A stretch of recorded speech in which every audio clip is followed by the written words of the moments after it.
Michael Crichton's Sphere. This is the same author that brought you Jurassic Park, so big fan. 498 pages and four sections.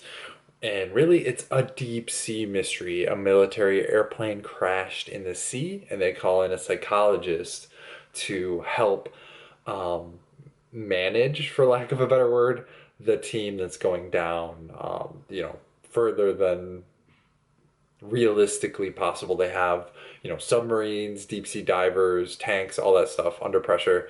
And the four book sections are surface, deep, monster, and the power. So without giving anything away, you start introducing the story on the surface and then they head down into the deep.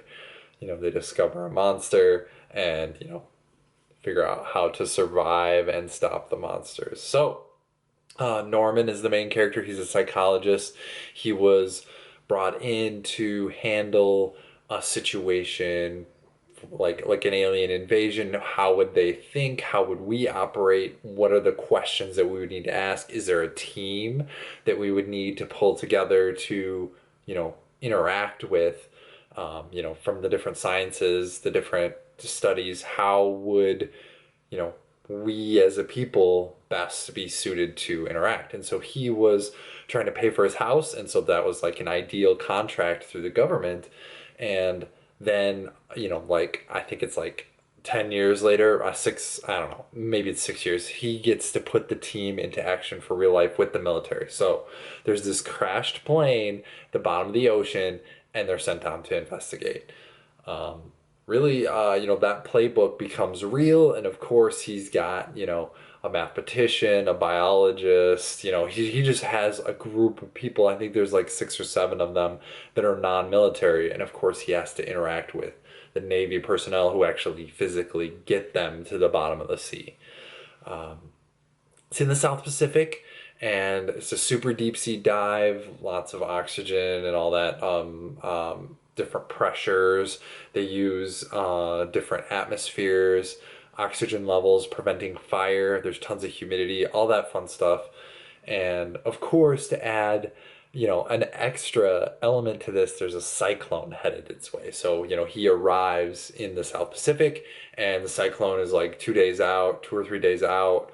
And, when they get to the bottom, of course, they say, hey, we can survive down here without 5 days without surface contact. And you just can tell that something's going to go wrong. So, um, very awesome, fun mystery.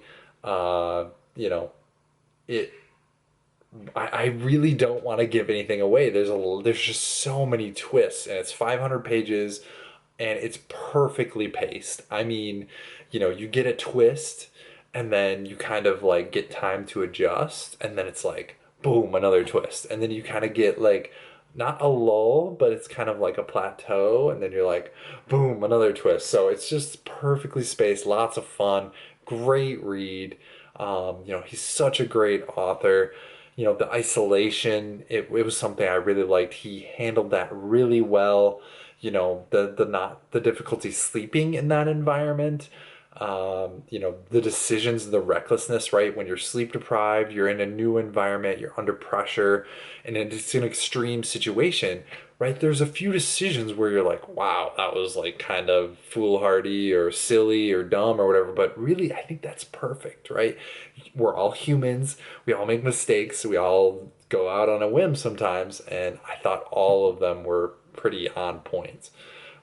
There's, of course, the shrinking numbers of the crew, right? They are all making these silly decisions in an extreme environment, right? Better watch out. And yeah, it's a fun novel. I wouldn't consider it scary, but it could definitely be put into a thriller category. I've never done a deep sea dive, at least not to this extreme. I've done snorkeling, but I don't think that counts. So, lots of fun. Um, yeah, pick it up, read it, and buy your books used.